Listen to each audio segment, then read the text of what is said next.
Hello everyone, this is video 5 of the AddressBook project, and in this video we will work on the details. In video 4 we were able to load our AddressBook and display a list of contacts that we created, and to display the last name and the first name in the first cell of the contact. What we are going to do today is in this video is to click on the enable. When a user clicks on a contact, another scene will be displayed and giving the view of the details of that particular contact.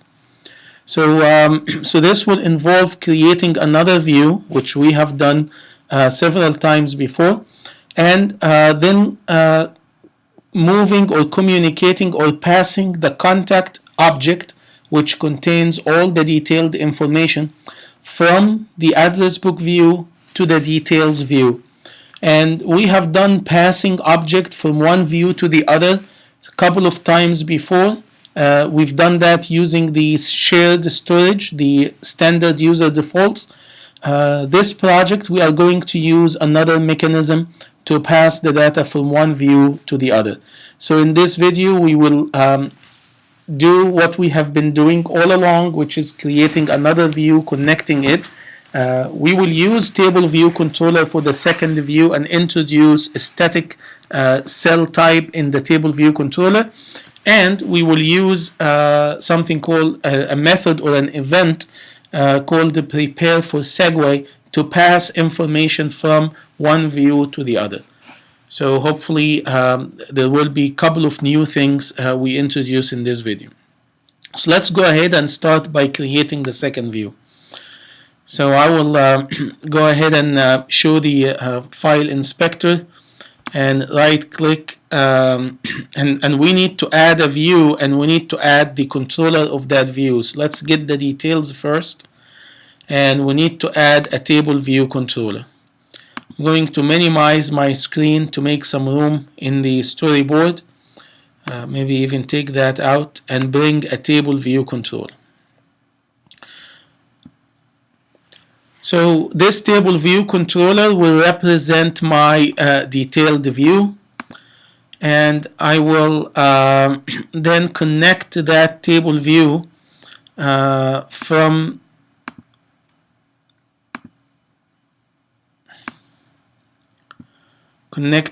the disclosure button, or from the cell here, control and drag for that cell view, and then this will be a push segue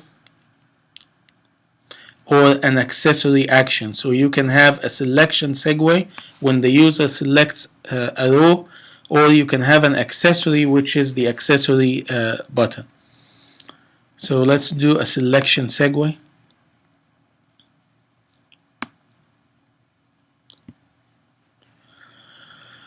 I want to also set, so if we click in the middle on the table view, so you can see here table view, which indicates that this is the properties of the table view. To remind you, a table view controller comes already loaded with 4 things.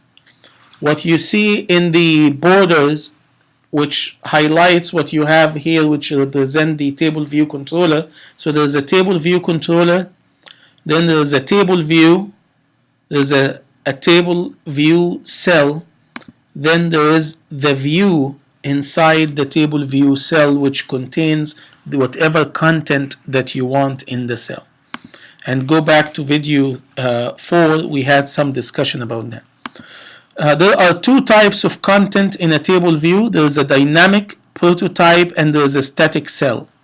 Dynamic prototype is when you create a cell as a prototype of many other cells, and the table view controller recreates cells based on that prototype for as many data as available in the data controller.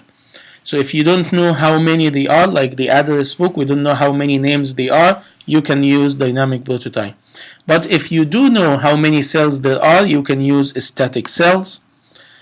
Static cells is, for instance, in the details view, we know that there's a first name, there's a last name, and there's an email. And if you added more information, then you can keep adding as many cells as you have information.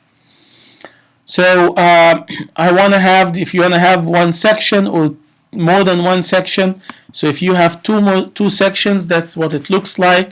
So you can divide the data in multiple sections. I have one section here, and it comes already with 3 cells.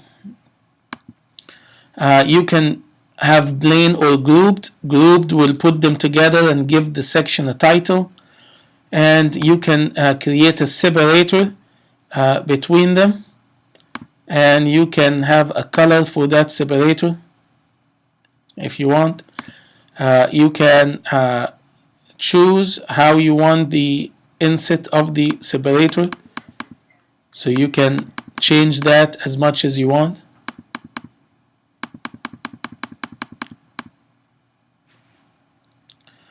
In the selections, you want to allow a single selection, multiple selections, the text color, text background, the style of your scroll view, and so on. In the attributes here, you just see the class. On the cells, you can specify properties for the cells, what color should have and what name you want to give for the cell, and want to use a basic cell here in all of them. And a basic cell give you a title, a label I mean, and that's what we want. If you had something else other than label, you can use a different type of cell, or you can make a custom cell and add whatever components you want in that cell. In the section, when I click a section, you can specify, and I clicked here on the section, you can specify how many rows you want in the section. So you can change that as depending on the number of sections you have. You can add a title to the section. I will just add details. You can add a footer to the section by saying maybe anything here, just to show you where the footer is and what you can add in there. And what's inside each cell, so this is the table view cell, and this is the content, which is a view, and inside that view there is a label. So I clicked on the label, and you can see there is a label here, and this label, you can specify properties for the label as you specified before.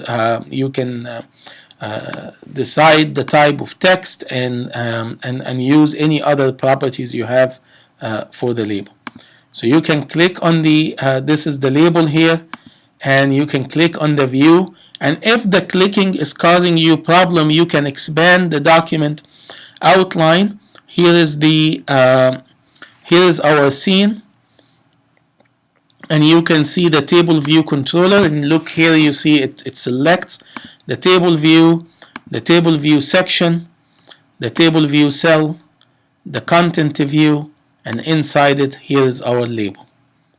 And then you can specify what you want. Alright? So the next step we wanted to do is to add a class for that table view controller, because currently the table view controller is mapped to the default table view controller. But we want to specify value to each one of those labels once the user navigates to that table view controller. To do that, we need to connect that table view controller to a controller class of our own. So we go and select new file, right click or click file, new file, iOS Coca Touch Objective-C class, and this need to be a UI table view controller. So we're gonna call this contact details view controller. So this is a view controller for the contact details view, and then make sure you save the file in your project folder. So now I have the contact details view controller added. back to my storyboard, selecting the view, click the list. Here is the contact details view controller. So select the contact details view controller to be the custom class for this navigation controller or view controller, table view controller.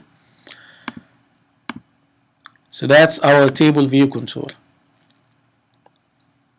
Alright. Before I proceed with the details in the table view controller, let's take a look at what we need to do. When the user click on the cell, we want this second view controller or second scene to be displayed, and automatically whatever contact the user selected in the contact list view controller, we want that contact, the first name to be in the first label, last name in the second label, and email to be in that third label. So this means that this contact details view need to, number one, have outlets for those labels. Number two, need to be able to handle a contact object. So we need to import the contact.h. Number three, need a way to receive that contact name that's being received. If we use the mechanism we used before, you will use the standard user default, put the contact as an object in the standard user default, retrieve it in the view.didLoad, and then assign all of these first name, last name, email labels to the text from that contact. But I want to introduce you to something else. We have a communication channel between the contact list view controller and the contact detail. That communication channel is the segue. We have not used the segue before or explored what can be done with the segue. You may have noticed that the segue has a style and it has an identifier or a name.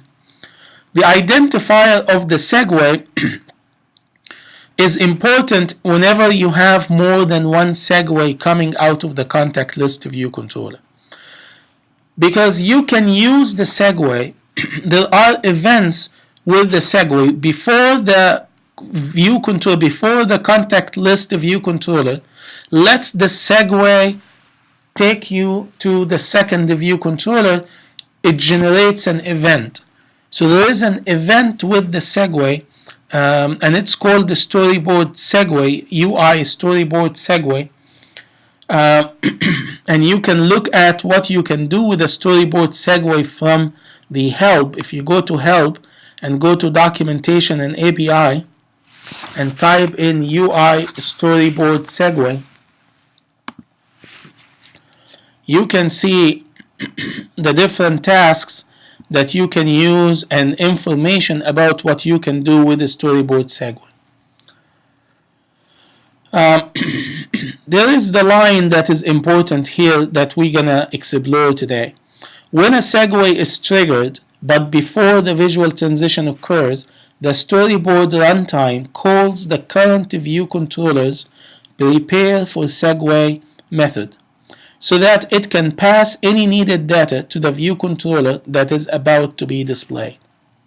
What this is saying is, before the segue bring the next view controller, an event is fired to call that prepareForSegue method, that life cycle method. Inside that prepareForSegue, you can tell the segue and get access. You can get access to the segue destination or to the view controller that the segue is going to. In other words, you can set whatever property in the second view controller that is there. So if I set up a contact as a property in the detail view controller, I should be able to access that property from the contact list view controller. Alright, enough talking, let's try to get to work. So first, let's give this segue a name. I'm going to call it show details segue. This name is very important because we're going to use it and we need to use it exactly as is. Alright? Then I'm going to go to contact detail and set up the header file. So I want to bring the header file, make some room. Oops.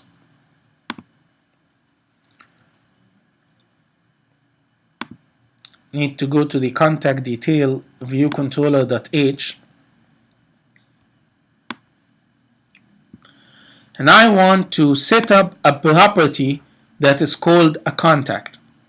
Why do I want to set up a property for contact? Because I want to use it to pass the contact that got selected from the contact list view controller to the contact detail view controller. So to do that, I need to first import the contact.h class header file, and then come here and create a property, set up the property information, and then say I want to create a property of type contact, and I will give it a name contact. So now my contact details has a property called contact of type contact star. If that property has the same information as the contact that got selected, I can then use that property and call the last name, first name, and email to display, to set those three labels to whatever value in that contact. So how we can pass that contact object from the contact list to the contact detail? We're going to use that prepareForSegue method. So I'll go back to the contact list view controller.m and add a method anywhere you want, maybe here in the top after the view did load. So on line 33, outside the view did load body and outside the next method, in the middle between them, prepareForSegue to pass the contact that was selected to the contact details controller. So type dash and start typing prepareForSegue, and here it is in the bottom, prepareForSegue, and select that method. Do not attempt to type this method and add the body. Now prepareForSegue give you two things. The first one is the segue that this method is responding to. When you have more than one segue, every time a segue is selected, it's going to call on that method. So if you have more than one segue, you want to check that you're responding to the right segue. And we do this by using the segue identifier. So I can use if statement, and I will send the message to the segue. This is the name that I use for segue. Send the message to segue and saying give me your identifier, which is the name that we used, and say is this identifier equal to string, and then use the string that I gave to it, which was show details segue. If that is true,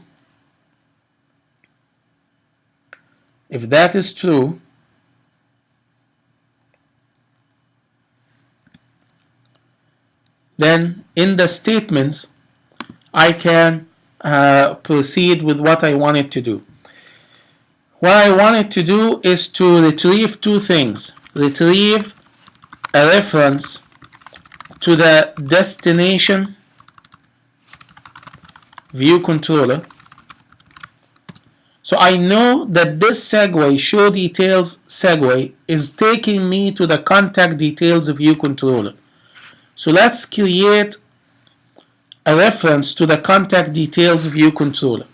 In order to create a reference to the contact details view controller, I need to import that header file. And I don't have it in the contact details.h. I can go to the contact list view controller.h and add it, or I can just import it in here. So import the, and make sure you use the double quotation, the contact details view controller.h. Once you import the contact details view controller.h, you are able to make a reference to the contact details view controller, and I will call this destination. This is my destination view controller. Then I will use the segue to send it a message and say, give me your destination view controller. Give me a reference to your destination view controller. This is how we establish a connection, how we establish a bridge between the two. So now the destination view controller, the destination which is our contact details with all the properties it has inside, now I have reference to it. When I have reference to it, meaning I can call on messages inside that details and let it do whatever I want. So I can call on a message that says set contact and give it whatever contact that got selected. So before I do that, I need to get the selected contact. The user will fire the segue when they make a selection on the contact list view controller. So let's get a reference to that selected contact. But first, let's get the selected index. So I'm going to use the NS integer as a reference for that index and send the message to what? So the message here, because the selection happened on the table view, so I need to send the message to the table view, and to get a reference to the table view I have to use self, because remember, self is the table view controller. Inside the table view controller there's a table view, so I need a reference to the table view, and I will say to the table view, give me the index path for selected row. If you allow the user to select more than one row, you can have that. Index path for a cell, so you have multiple things here. So index path for selected row, and then I'll use this selected row to give the index path for selected row, and then the reference to that index path, I want to say give me the row. So it's a message inside a message. I first ask the table view to give me the index path. That's not a message, it's a property. I say to the table view, give me the index path for the selected row, access the table view through the self, through the table view controller. On the index path, I say give me the row. You could use this in two messages. It's two steps. First, get an index path from an NS index path, and then use that to get the row. But then I can use the data controller, to get the contact at that index. So I need a contact here, and then I'll say selected contact. That's the name I give it. You can give it any name you want. And I will use the data controller to say give me contact at index, and my index is the index I just got. So that will give me a contact. Then assign the contact, the selected contact, to the contact property in the destination. So I have my destination view controller, which is a contact details. So I can call on the set contact. Here is set contact. You will say, but we never created a set contact in the contact details. That is true, but it got created for us because we made contact a property. So the reason we make it a property, so that it can create the set contact message and a contact message if we want to retrieve it for whatever reason. So this steps that are done if the segue is the show details segue. retrieves a destination view controller, retrieve the index for what is selected, retrieve a contact from the data controller, and then set the contact for the destination. Now that the contact is selected, I want to go to the contact details and assign the labels to the contact list. So I first need to make the outlets on the labels. So bring in the assistant editor, and I want to make those labels outlets.